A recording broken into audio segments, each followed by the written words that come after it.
गुरुदेव एवं गुरु माता को कोटि कोटि प्रणाम। गुरुदेव, मैं अस्मिता बोल रही हूँ। ब्रह्मलीन साधना के दौरान मेरे सिर के पिछले वाले हिस्से में गुरुदेव ज्यादा दर्द हो रहा था और शोल्डर में भी दर्द हो रहा था और उसके बाद मेरे सिर में फोड़ा फुंसी निकल पड़े। तो वो साधना 21 दिन की थी।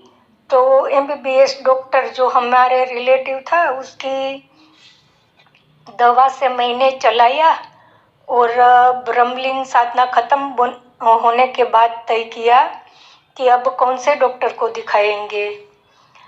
तो ब्रह्मलीन के बाद तुरंत ही शून्य साधना शुरू हुई और उसमें आपने 7 चक्र मेडिटेशन करवाया और शून्य।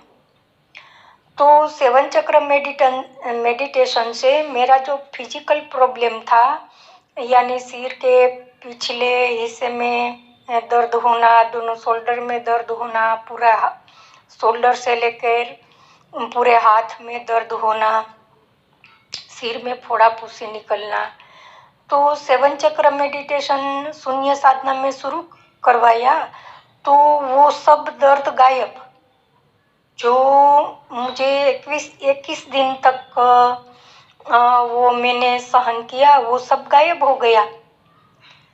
तो गुरुदेव अनहद नाद ग्रुप ज्वाइन करने के बाद 7 चक्र मेडिटेशन मैंने छोड़ दिया क्योंकि हाल तो मैं अनहद नाद की साधना ही करती हूँ। तो एक दिन सहस्त्रार में मुझे ठंडक फील हो रही थी और दूसरे दिन वहाँ फोड़ा फुंसी निकल पड़े। तो कृपया मार्गदर्शन करें गुरुदेव, धन्यवाद। प्रणाम आपको। इस बात को समझे, ये ऑडियो मैंने इसलिए ली है, ये बहुत जरूरी है। यहाँ विश्वास और अंधविश्वास दोनों ही खड़े हो सकते हैं। जब आप साधना कर रहे होते हैं तो साधना के कारण आपके शरीर में बीमारी आ जाती है। वो बीमारियां अगर आती हैं तो वो बीमारी किसी भी दवाई से ठीक नहीं हो सकती। पहली बात, साधना के कारण आपके शरीर में कोई भी बीमारी पैदा होती है तो वो किसी दवाई से ठीक नहीं हो सकती, क्योंकि वो मानसिक बीमारियां हैं। और अगर साधना नहीं कर रहे हैं या साधना कर रहे हैं, और जैसे अभी इन साधिका ने बताया है, तो ऐसा अगर होता है तो समझें कि शरीर में ऑलरेडी पहले से ही कुछ होने वाला था, उस समय आपने साधना चालू कर दी। माने मैं एक उदाहरण देके समझाता हूं, नहीं तो आप कंफ्यूज हो जाएंगे। माने मेरे शरीर में पित्त बढ़ रहा है, मेरे शरीर में एसिड ज्यादा बढ़ रहा है और मैं अनहद नाद की साधना कर रहा हूं। अब अनहद नाद की साधना का अर्थ क्या है? चुपचाप मौन बैठ जाओ और जो बज रहा है, जो सुनाई दे रहा है, झिंगुर की आवाज, उसे सुनो। अब तुम चुपचाप बैठ जाओ और उस आवाज को सुनते रहो। और पहले ही शरीर में पित्त बढ़ रहा है, फिजिकल एक्टिविटी जीरो होने लगी और पित्त और ज्यादा बढ़ने लगा। फिर तुम क्या करोगे? अनहद नाद साधक के साथ ये सबसे बड़ी गलती होती है। वो खाना खाता है भर पेट और फिर उसे नाद सुनाई देने लगता है और फिर खाना खा के वो सोचता है 15-20 मिनट साधना कर लो, बहुत अच्छा नाद सुनाई दे रहा है। पित्त ऑलरेडी बढ़ रहा है, अब तुमने खाना भी डाल दिया, वो खाना डाइजेस्ट नहीं होगा और पित्त बढ़ जाएगा और यहां तुम नाद सुनने लगे। अब क्या हुआ? अनहद नाद साधना जो तुम्हारा पित्त ऑलरेडी बढ़ा तो उसमें मदद कर रही है। मगर तुम सोचो कि साधना को तुम हटा दो तो क्या तुम्हारा पित्त कम हो जाएगा? पित्त तुम्हारे आलस की वजह से बढ़ रहा है या फिजिकल प्रॉब्लम है उसकी वजह से बढ़ रहा है। अब अनहद नाद साधना या बहुत सारी साधनाएं, तो लोग क्या करते हैं, साधक क्या करते हैं, रात का खाना खाया, थोड़े से बिस्तर पर टेढ़े मेढ़े हुए, चलो ध्यान समाधि में उतर जाते हैं और वो ध्यान समाधि में उतर के खाना पेट में पूरी रात पड़ा हुआ है। अब तबीयत तो खराब होगी। अब ये चीजें साधना की वजह से खराब हो रही हैं, ये तुम्हारी आदतों की वजह से खराब हो रही है। इसे समझना। फिर तुम कोई एक्टिव साधना करते हो, तो जब कोई एक्टिव साधना करते हो तो वो पित्त खत्म हो जाती है। अब तुमने 7 चक्र मेडिटेशन करा तो वो पित्त खत्म हो गई। पित्त खत्म हो गई, वो दर्द, वो दाने, फुंसियां वो भी खत्म हो गई। अब इसकी जगह अगर तुम दौड़ लगा लो, फिजिकल एक्सरसाइज कर लो तो भी ये रिजल्ट आएगा। मगर हम जो है चीजों को साधना से जोड़ देते हैं। बहुत सारे साधक मेरे को मैसेज करते हैं, वो बोलते हैं कि गुरुदेव ये कैसी साधना करा दी, हमारे दिमाग में तो 24 घंटे विचार चल रहे हैं।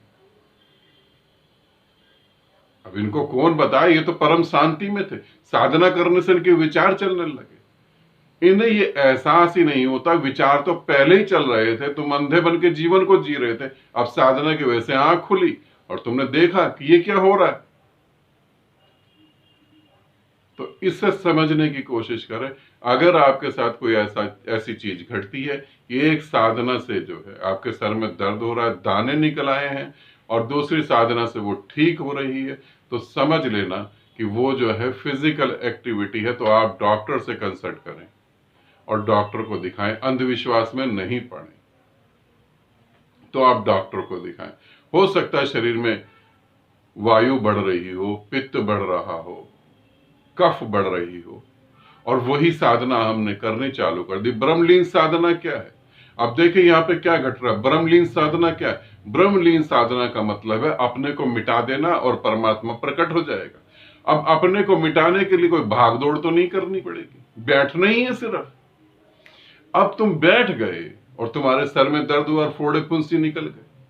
अब क्या करा? 7 चक्रा साधना करी, वो ठीक हो गए।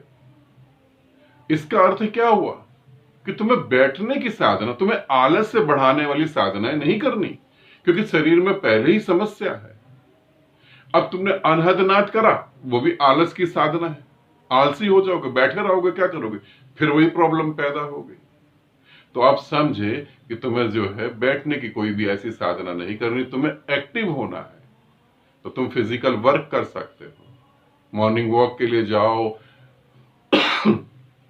घर के काम करो, जो भी। तो जो तुम्हारा पित्त या जो भी चीजें हैं वो तो डॉक्टर जानते होंगे, मैं डॉक्टर तो नहीं हूं। मैं तो एक उदाहरण देके तुम्हें बता रहा हूं ताकि तुम समझ जाओ।